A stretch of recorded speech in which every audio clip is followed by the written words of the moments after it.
नमस्कार दोस्तों, आज हम सुनाएंगे भाई दूज की कहानी। एक बहन के 7 भाई थे। वह उन्हें बहुत प्यारी थी। उसका पति अपने माँ बाप का इकलौता बेटा था, जिसके होने पर की गई मनौतियों को पूरा न करने से देवता अप्रसन्न थे। क्रुद्ध होकर देवताओं ने पुत्र तथा पुत्रवधू को मार डालने का निर्णय किया।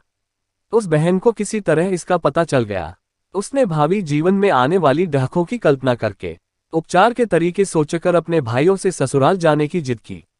यद्यपि वे बिना बुलाए नहीं भेजना चाहते थे, पर बहन के न मानने पर डोली सजाकर भेज दी। उसने अपने पास दूध, मांस तथा ओढ़नी रख दी। थोड़ी दूर जाने पर देवताओं के प्रकोप से डोली का रास्ता सांप ने रोक लिया। बहन तुरंत दूध सांप के सामने रखकर आगे बढ़ गई। थोड़ी दूर और आगे जाने पर उस पर शेर झपटा तो उसने मांस फेंक दिया। शेर मांस में रुचि लेने लगा और कहार डोली लेकर आगे बढ़ गए। रास्ते में यमुना जी थीं। ज्यों ही कहार डोली को यमुना से पार करने लगे, यमुना ऊंची लहरें उठाकर डोली को आत्मसात करने लगी।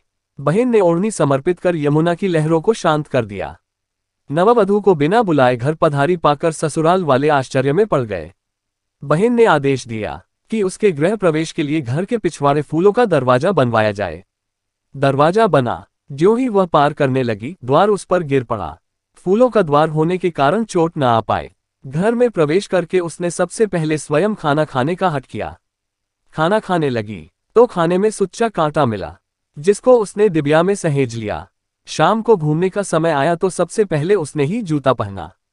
जूते में काला बिच्छू था। उसने वह भी उसी डिबिया में सहेज कर रख लिया। रात हुई तो उसने फिर जिद की कि पहले मैं ही सोऊंगी। बहू का हर काम के लिए पहला करना यद्यपि किसी को अच्छा नहीं लग रहा था, पर परिस्थिति वश सब हो रहा था। सोने के कमरे में उसे काला नाग मिला। उसने उसे भी मारकर सहेज लिया। फिर पति को शैया पर सुलाया। इतना सब करने के पश्चात उसने अपनी सास को डिबिया खोलकर सुच्चा कांटा, बिच्छू तथा सांप दिखाकर कहा, मैंने तुम्हें पुत्रवती किया है, अर्थात स्वयं कष्ट सहकर तुम्हारे पुत्र के जीवन की रक्षा करके अपने सुहाग को नया जीवन दिया है। ये सब कष्ट देवताओं के रुष्ट हो जाने के कारण उठाने पड़े हैं। भविष्य में कभी मनौती मानकर पूरा करना न भूलना। इतना कहकर 7 भाइयों की परम प्यारी बहन भाइयों के साथ पीहर लौट गई और सास ने देवी देवताओं का पूजन करके भाई बहनों के प्रेम की प्रशंसा की तथा उनके सुखी होने का आशीष दिया।